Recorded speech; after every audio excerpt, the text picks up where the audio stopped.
Well, I tell you one thing I observe.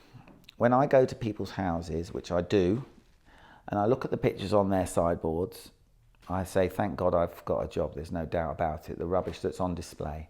And that's a shame really, because people have got families and they should be photographed professionally. They should be caught in their best light, and that does take a professional with an eye. The only thing is, it's not that we haven't got a job, it's that people don't realise how good we can make them look. They just think that a photo is a photo, but when they've had it, this is why only really the discerning people will pay for a family session. They know they can't get a good job, and they know the difference. But a lot of people don't know, and they'll rely all their life on snaps, and unfortunately their whole life and family life will go by and they won't have anything nice. So I know I've got a job. Do they know we've got a job? If you see what I'm saying.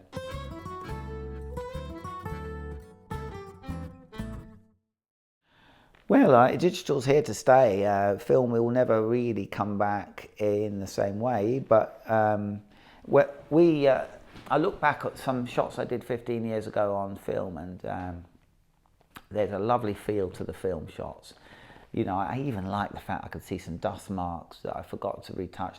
The emulsion's slightly scratched, and there's something about that sort of medium I love. And yeah, I'm probably going to do more film photography, maybe more for fun, but I'm not ruling out the possibility of doing it professionally. Yeah.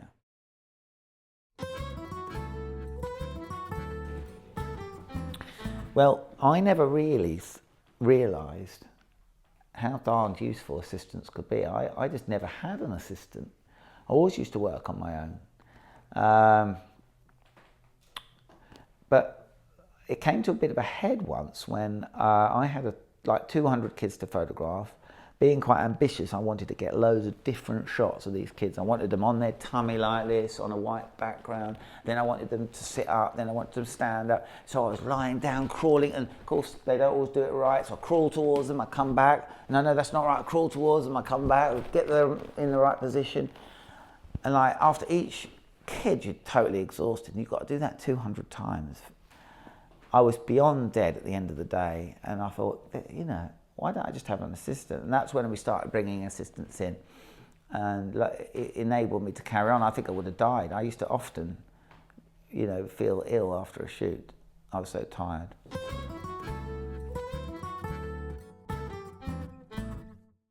I've always been a Nikon man, and when I was 13, the camera to have was a Nikon.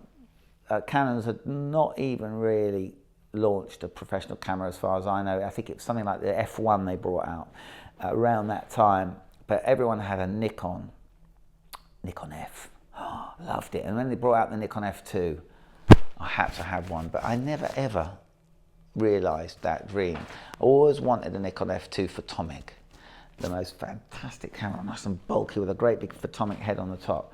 Loved it. Even today, I love that camera. So I was sold on Nikon. It had to be a Nikon. I didn't have a Nikon until I was about 21. I think I got one for my birthday. And I've been Nikon ever since. And that one Nikon lasted me for so many years. I mean, it lasted me for 20 odd years, and it was still working pretty good at the end. We had a bit of an argument, someone chucked it away.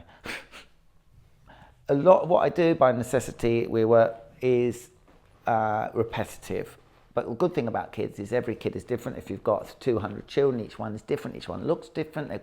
And sometimes they'll just vary it depending on who they are, you know. You've got to be kind to the ones that are not so beautiful. Double chins, you know, you take it from above. And if they're very beautiful, I'll get carried away, take a few more because it's just nice.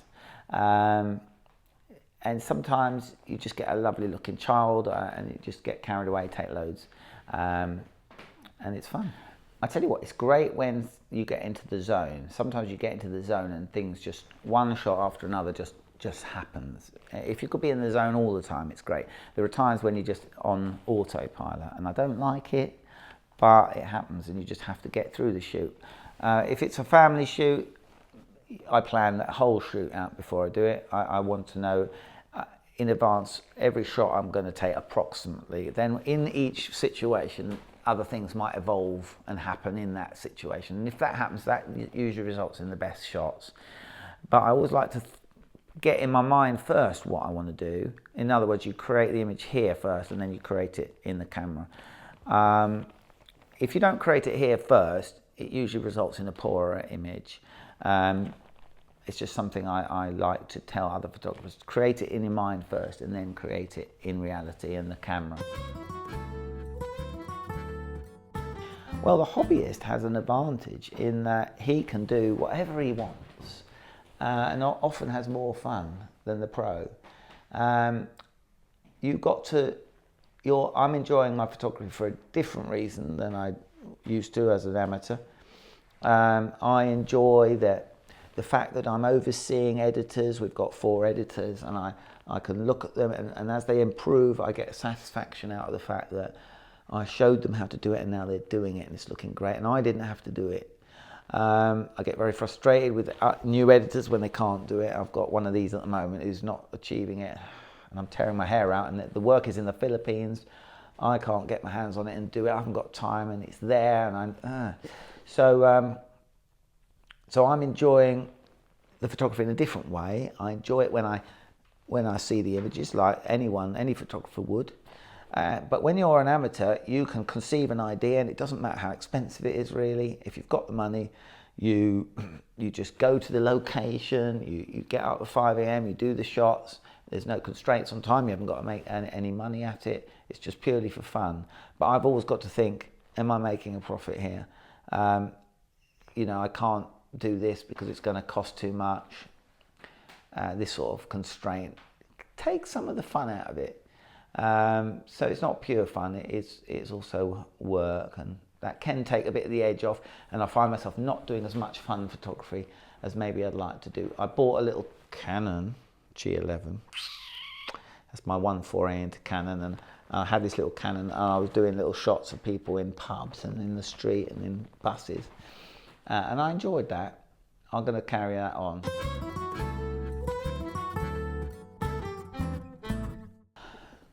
Well, that's a big question, because I've made so many mistakes. I've even been bankrupt once doing this photography.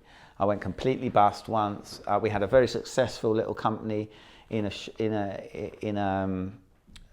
actual department store. We were raking it in. I thought, this self-employment business is easy. What's everyone making a fuss about? I'm raking it in. And yeah, because kids would come into this department store. I'd say, do you want a photo for £2 or something else it was in those days, then sell them 25 quid's worth later, and it was easy. And the rent was £26 a week. I mean, we were really making cash. But then I thought, I got ambitious. I thought, this is boring. I'm going to open a big studio, and we opened this studio in up a side street, and I suddenly realised we weren't going to get the customers in there. It's just a short distance from the high street, but it made all the world of difference getting people in there, up a side street and into a side door. Just that one fact. I struggled, and we tried everything with advertising, A-boards, people on the corner, dragging them up there. 4 years later, we just had to give up. I should have given up earlier, because we wouldn't have gone bust, but we did go bust, trying desperately not to go bust, we did. So that was in the recession too, so it didn't help. What would I advise, or what would I do differently? Well,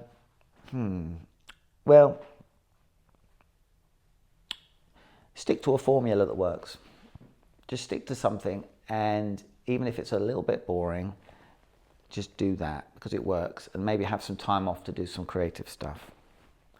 So I would have probably, if I was starting again, I would have just stuck to schools or something like that.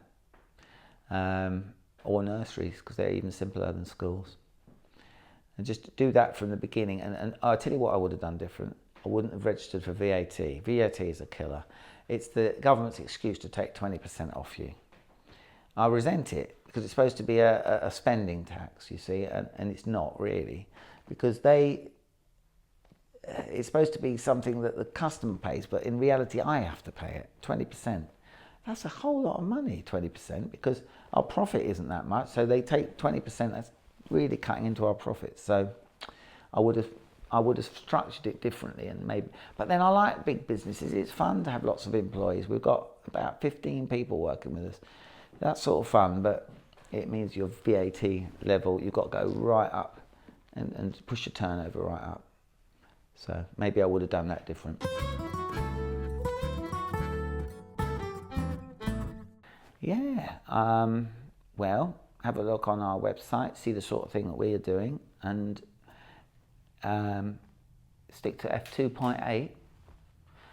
Stick your camera on ISO auto. Focus on the eyes. Head at the top of the frame. Just basically take shots a bit like that, and you'll be able to sell them. And have a bit of confidence. Knock on doors. Knock on doors of nursery schools to start off with. I tell you what, I sent my son out, and he's 24 or something. He'll probably kill me. He's probably 26. I sent him with minimal instruction, and of course he's very confident. Dad, I'm gonna do this. I'm gonna do this. That's gonna be cool. I thought, oh great, I'm worried about him now. And he took his camera, which he'd just got, which is a Nikon D750, nice camera. And I was thinking he's a bit overconfident. I'm worried. He said, oh, I'll be fine. I got a panic-stricken phone call from him, and he'd got the camera all locked up, and he'd got stuck. Anyway, I managed to get him unstuck, but by following a number of tips and doing the shots I told him to take, he managed to sell £700 worth to this person, and they were okay. And of course, one thing I've always said that it's more about who's in the photos than who takes them. Annoyingly, it's true. If you get the right person in the photos with some sort of professional background, or even outdoors with a nice small depth of field, those two ingredients alone will sell pictures. I remember one time when I had an assistant, and we did an advert in the paper to say, help train Mike. And anyone that helps train Mike by coming in with their kids or family, we'll give them a free picture. They could buy others at half price or something. We did that. And I remember some people came in and had a baby, and Mike took the photos. And I looked at these photos, I thought, oh my gosh, these are terrible. Oh gosh, how am I going to show the client? How am I going to, show this client these photos? So someone else was showing them to them on a big screen. We used to use slides, and we'd put them up there on the screen. And I was hiding behind another screen, sort of dreading this. And I heard the grandmother and the mother saying, oh, look at him, oh, look at him, oh, he's so cute, oh, just look at him. And I thought, oh, they're going to spend money. I can't believe they're going to spend money. And sure enough, they spent nearly as much as they normally spend. And I was thinking, this is just not right. Here I am, I'm the man, I'm the master. I've sweated and learnt how to do this. He's just picked up the camera, and without much tuition, he's just done this. And they're spending the same money, and their photos are not good. But it was the right kid. It was a professional background. It was professional lighting. They couldn't do it. And so they bought it. It's annoying, but true. Now, I don't encourage people to take rubbish pictures, even though people will buy them. Take good photos. Let's honour the profession. But unfortunately, it's true that even when you start and take rubbish pictures, they will still sell. So don't try and do masterpieces from the word go. If you've got the right people in the photo, you've got them in focus, you've got one or two things, the lighting is a little nicer than they can do, you will sell photos. Just get enough people in front of your camera. I was going to bring my camera bag because I thought it might be interesting to show you what I use. I didn't bring it because I was in so much of a hurry, but I can explain what I use generally. My camera of choice is a Nikon D700. It's getting on now, and some people might say, why do you use a maybe 8, 9, 10-year-old camera when you could use something more modern? Well, I'm tempted to go with a Nikon D4S, but it's very heavy and it's bigger pixel count. So I have to get a lot of pictures sent abroad to be edited, so I don't want the files too large. Tell me if I'm going on too long. So I'm happy with this D700. It's not heavy. The file sizes are nice and compact on RAW. My favourite lens on there would be the 85mm 1.4, which I use generally, as I say, at f2.8. I will set it to ISO auto, so I haven't got to worry about if it suddenly goes dark. My camera will still work. I put a minimum shutter speed of 2/50th, even sometimes 500th, because I hate camera shake more than anything else. I hate camera shake. I'd rather have noise than camera shake. So that's my reasoning. I'll even put it on 500th minimum shutter speed. And that and my 50mm, nice fast, also 1.4, I think, is it? Is it 1.4? You even know. What was it? I thought, or is it a 1.2? I can't remember. But anyway, it does the trick. It's nice and sharp. So those two, I've got another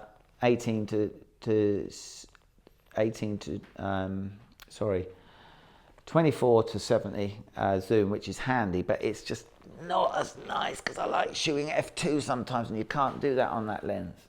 So so that, and then if I'm in the studio, I've got a beaten up old Nikon lens which I got for 100 quid on eBay. That's about something like 35 to 100mm. It does the trick.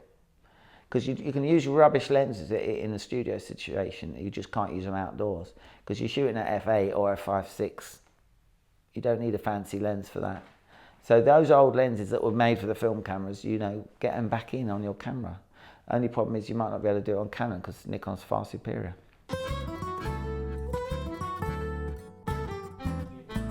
Yeah, I'm Steve Mussell, company Nice Smile Limited, and the website nicesmile.co.uk. Yeah, have a look on there. I mean, we're rebranding it, so it's a bit rudimentary at the moment, but we've got a few ideas of what we do on there. So enjoy it, and yeah, go for it. My name's Tim Stubbings and I'm a commercial photographer, which means I tend to shoot for companies rather than social photography, which is things like weddings and portraits.